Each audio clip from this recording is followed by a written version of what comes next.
Nous sommes au boulevard du 30 juin, à la résidence de notre héros national, Emery Patrice Lumumba. Nous sommes là pour vous éclairer à propos de tout ce qu'il y a eu depuis l'indépendance, son discours surprise devant les rois belges. Et nous sommes là afin que vous, la population, l'opinion soit éclairée sur tout ce qu'on doute sur la disparition de notre héros national, Emery Patrice Lumumba. Nous sommes là dans sa résidence avec son fils Roland Lumumba. Mais c'est Roland Lumumba, notre première question en est que les gens disent que Lumumba était mort à cause de sa femme et ses enfants.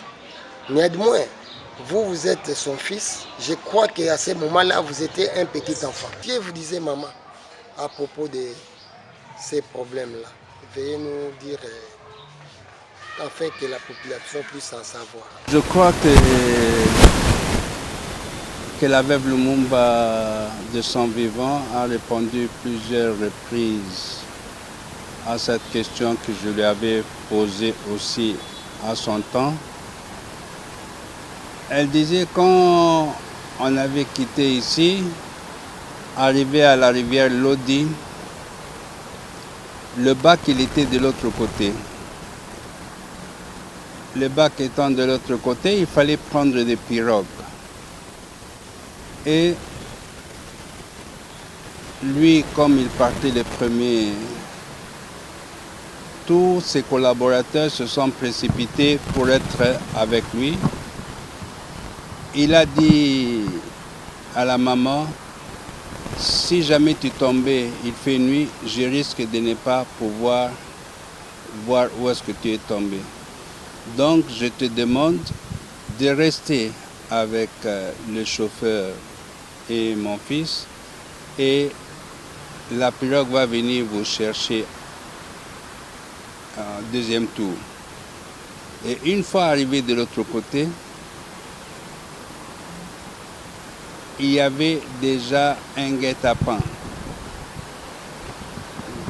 Des militaires qui sont sortis de la brousse et ils les ont tous arrêtés.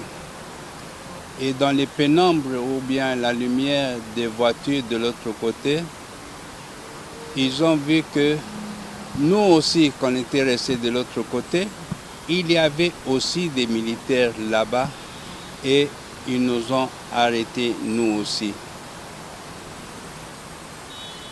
Lumumba, voyant qu'on a été arrêté, lui aussi a été arrêté, il dira à ces militaires, comme vous nous avez arrêtés tous, laissez-moi aller être de même côté que ma femme et mon fils.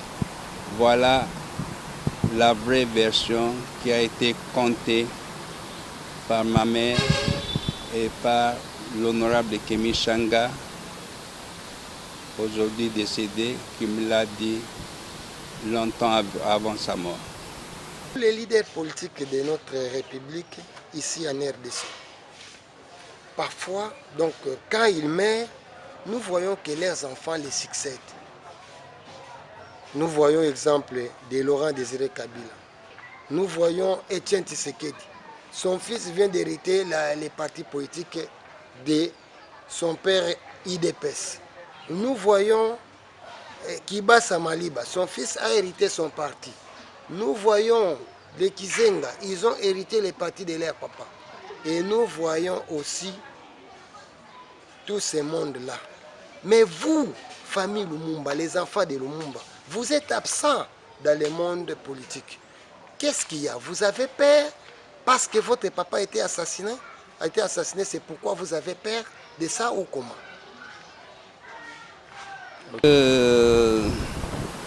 Il y a encore une petite lacune parce que François Lumumba, à partir de l'Europe, a relancé le MNC Lumumba le 15 janvier 1981. Donc, qu'on dit que ça ne nous intéresse pas, ainsi de suite. Lui, il a relancé ça en 81. À mon arrivée ici en 92, j'ai été législateur à la Conférence nationale souveraine. J'ai continué au Conseil de la République. J'ai continué au Conseil de la République Parlement de transition jusqu'à ACRDC qui était le Parlement à Lubumbashi. Donc j'ai fait plus d'une dizaine d'années. Et notre sœur, Juliana Lumumba, elle fut ministre avec Mzee et aussi avec le début de Joseph Kabila. Donc ce n'est pas parce qu'on ne crie pas tous les jours dans vos journaux et cherchant de jouer l'intéressant sans cause que vous dites nous sommes absents. Nous sommes à la cérémonie de l'indépendance. Le roi des Belges devait libérer la RDC pour son indépendance. Et à cette cérémonie de l'indépendance,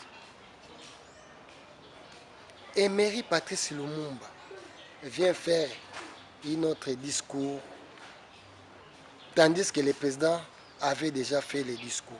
Et lui vient faire le discours ici, prend tout le monde. Vous, à sa place, que dites-vous? Il l'avait bien fait ou vous pouvez condamner cet acte-là? Je crois que les gens qui disent il a signé son arrêt de mort, il a ceci, cela, ça c'est des racontars. Lumumba, ce n'était pas un petit monsieur. Lumumba est venu pour libérer notre pays. Il a vu que le président de la République, qui a été choisi par la majorité de Lumumba, a fait un discours qui n'est pas dans le sens du peuple. Il s'est fait obliger. Le devoir pour la mémoire de tous ceux qui ont compati pendant cette colonisation, de rectifier ça. Peut-être vous pouvez dire qu'il n'était pas trop diplomate, peut-être. Mais ce n'est pas la diplomatie qui a libéré ce pays.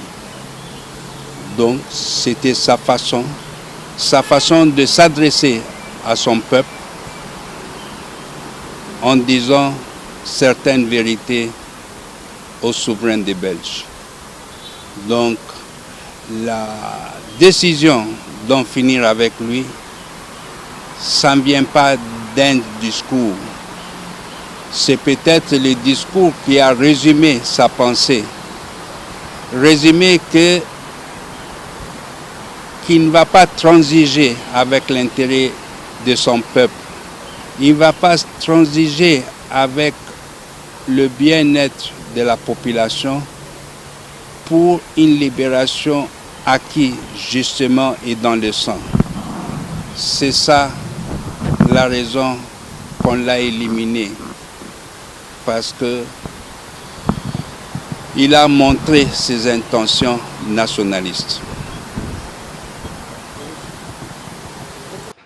Maintenant, aujourd'hui, vous voyez que ces propos-là ont fait que les Occidentaux soient éveillés sur la République démocratique du Congo.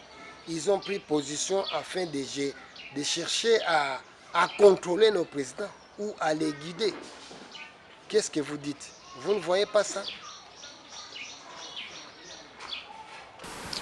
Mais c'est ce que Lumumba a refusé. Après lui, quelques années après lui, beaucoup de ceux qui ont refusé, ils ont été éliminés, certes, mais il y a d'autres qui ont pu résister quelques années. Il nous a montré le chemin, qu'il ne faut pas transiger avec l'intérêt du peuple.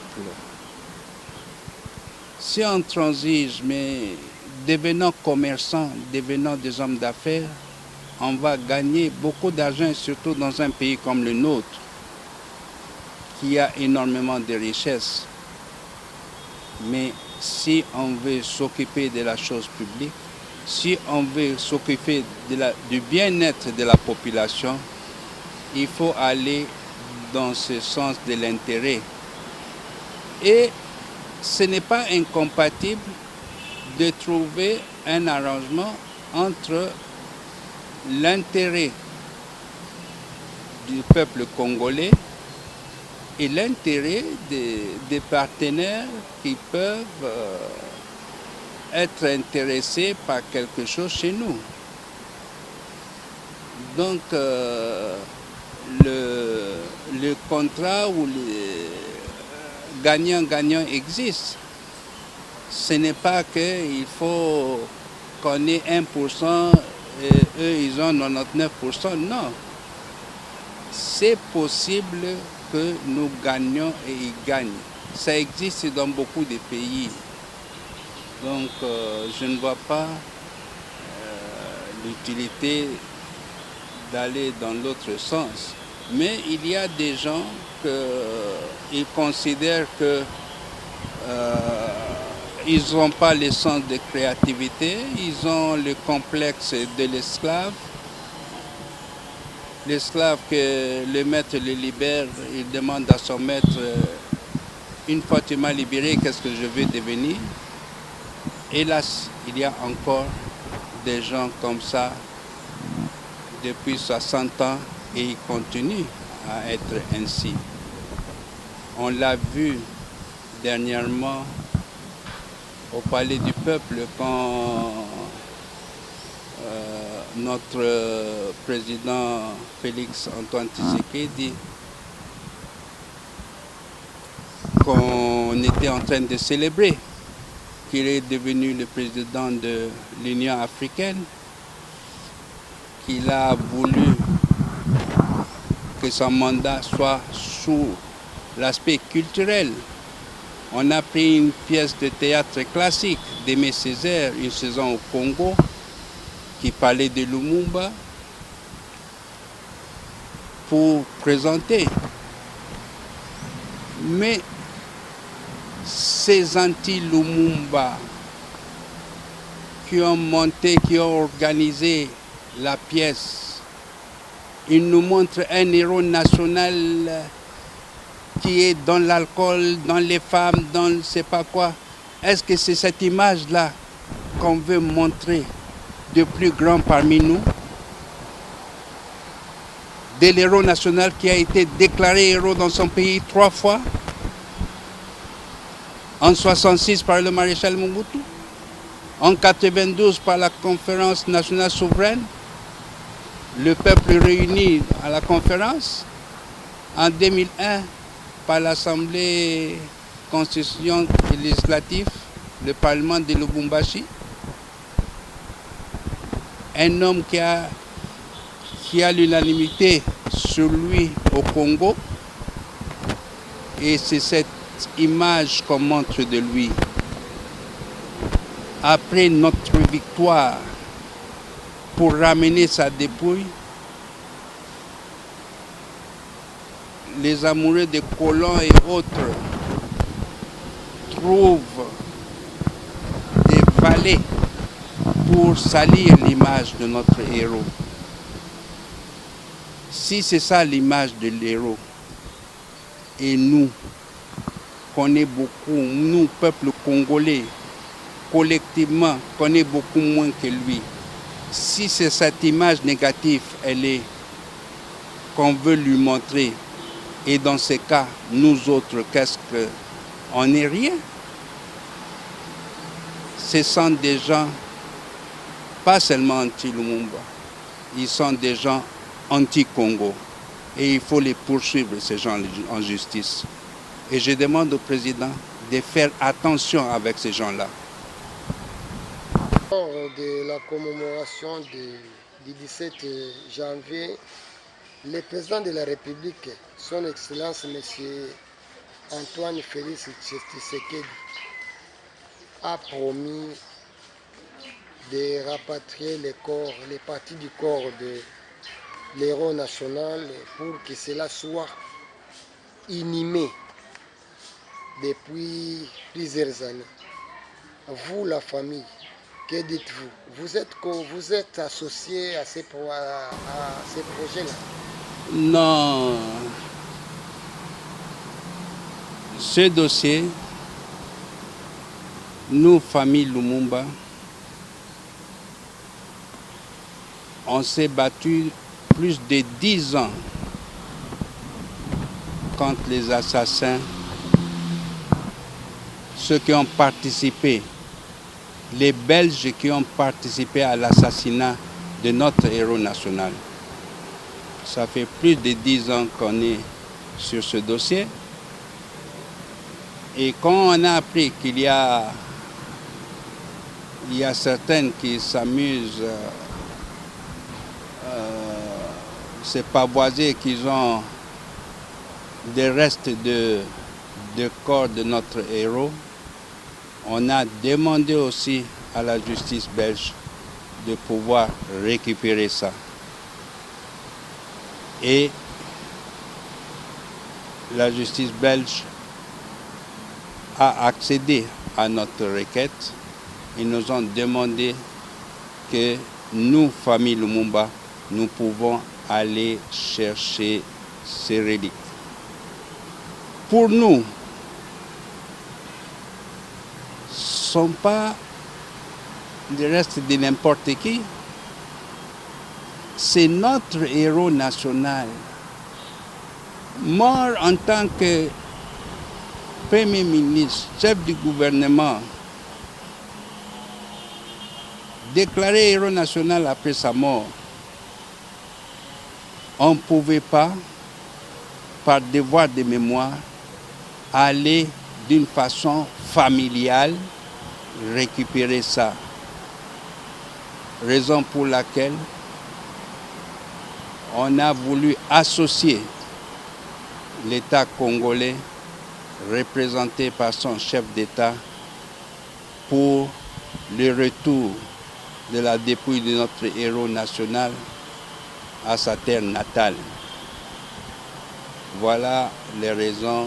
Donc, c'est nous, famille Lumumba, que nous avons associé notre État pour que ça soit fait à la dimension digne de l'homme. Notre plus grand héros est un des plus grands au niveau africain. Seulement on déplore, je profite de l'occasion, à 2 mois de l'événement, les choses ne sont pas prêtes au niveau de la présidence. Et on commence à se poser des questions, le pourquoi. Mais on commence à voir certains lieux, comme cette pièce de théâtre, que le ver est dans le fruit. Donc, nous demandons au président de la République qu'il fasse attention. Il a accepté avec enthousiasme de rapatrier la dépouille de notre héros. Mais nous voyons qu'il y a des gens qui travaillent dans l'ombre pour aller à l'encontre de cette décision. Donc, espérons qu'on va se ressaisir tous pour mettre les trains sur le rail, pour que le retour soit un retour triomphal aux environs de la date qui est la sienne, le 30 juin 2021. Voilà. Oui. Le parti dit Palou, est-ce que vous, famille Lumumba, vous êtes des partenaires avec ces partis politiques-là ou bien ce sont eux seulement qui exploitent le nom de Patrice Lumumba? Et à part ça, qu'est-ce que vous trouvez avec ces partis-là? Est-ce qu'ils ont des propos communs pour la nation avec les idéologies de l'héros national? La politique, ce n'est pas forcément héréditaire, mais nous autres de Lumumba, on a cru. Lumumba, ce n'est pas uniquement notre père, c'est notre idole, c'est notre héros. Et on est rentré dans les rangs de les combattants de ces idées par conviction. Donc le parti, il y a François Lumumba qui se bat pour mieux l'organiser. Nous tous, on le soutient. On soutient tout ce qui soutient les idées de Lumumba. Et nous ne sommes pas... Il nous a appris le pouvoir, certes, mais pas le pouvoir pour le pouvoir. Le pouvoir pour réaliser l'idéal que vous avez en commun.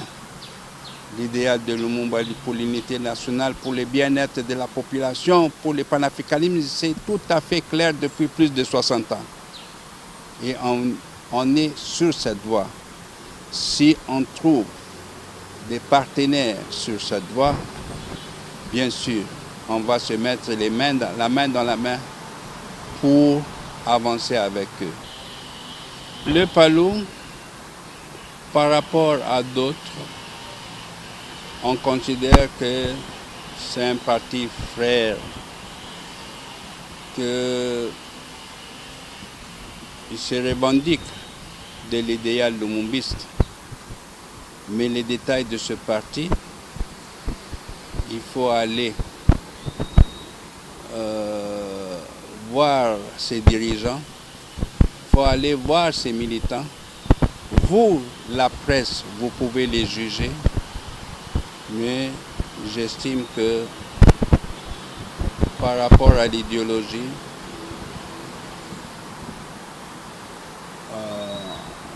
moi je trouve on a la même. Maintenant, la gestion des hommes, ça c'est à voir avec qui est qui. Et ce n'est pas mon travail de juger mes contemporains. Maintenant, regardez la caméra. Parlez à la population congolaise, à tout le monde. Vous avez vu, il y a eu l'assassinat de l'ambassadeur italien à l'est du pays. Et vous parlez à ces propos-là et adressez votre mot de la fin afin que nous puissions clôturer cette émission ensemble avec vous. Vous avez la parole. Pour mon mot de la fin, je déplore bien sûr cette insécurité qu'on a à l'Est, qui est arrivée jusqu'à l'assassinat d'un ambassadeur d'un pays ami. Mais c'est l'occasion que notre président se rappelle de ses promesses de terminer l'insécurité à l'Est. Parce que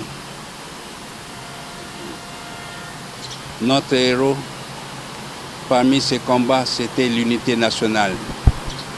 Dans l'unité nationale, on ne peut pas tolérer qu'un endroit du pays soit insécurisé jusqu'à ce point qu'on peut perdre la vie par des ambassadeurs étrangers. On compatit avec sa famille et avec l'État italien. Et pour notre population, surtout la jeunesse, d'ici le mois de juin, la dépouille de notre héros national sera de retour dans sa terre natale. Il faut lui faire un accueil digne de son nom, digne de son combat. Il est mort pour vous. Faites-le vivre dans vos cœurs et dans vos actions. Je sais qu'il n'est pas mort pour rien. Et la jeunesse congolaise va nous le montrer à travers l'accueil et à travers comment elle va se gérer et gérer ses dirigeants. Je vous remercie. C'est la fin de notre interview avec Roland Lumumba, ici au boulevard du 30 juin, à la résidence du fait héros national, Emery Patrice Lumumba. L'opinion, vous venez d'être éclairé sur tous les doutes que vous avez à propos de la mort de notre héros national. D'autres qui disent toujours que lui, donc il était assassiné à cause de son épouse. S'il avait abandonné son épouse, ses enfants, il serait en vie aujourd'hui. C'était que des mensonges. Et maintenant, vous venez de suivre la vérité. Du reste, nous attendons la promesse telle que le président a promis. Et lui, Laurent Lumumba, vient de confirmer que d'ici là, le 30 juin, il y aura rapatriement du parti du corps de notre héros national. Et c'est le 30 juin qu'il y aura l'inhumation de ce que nous attendons depuis des années. Merci beaucoup. Mes dédicaces à vous tous ceux qui sont en Europe, en Belgique. Entre autres, j'ai dit à Alain Poutoukanga, Bilal, je te salue et je dis merci à mon petit qui est derrière la caméra, mon petit je suis. Merci beaucoup à toute l'équipe technique, les monteurs LK, mon monteur qui est déjà au studio, qui est en train de faire déjà son travail, à coach Guilite, notre compagnon d'élite pour l'agence que nous travaillons avec lui ici à Kinshasa. Merci aussi à Massali Télévision, là où ces images vont être diffusées. Suivez-nous toujours et si vous avez besoin de nous, dans ce nom, numéros sont affichés là-bas. Vous pouvez nous appeler. Nous serons toujours à votre service. Merci beaucoup.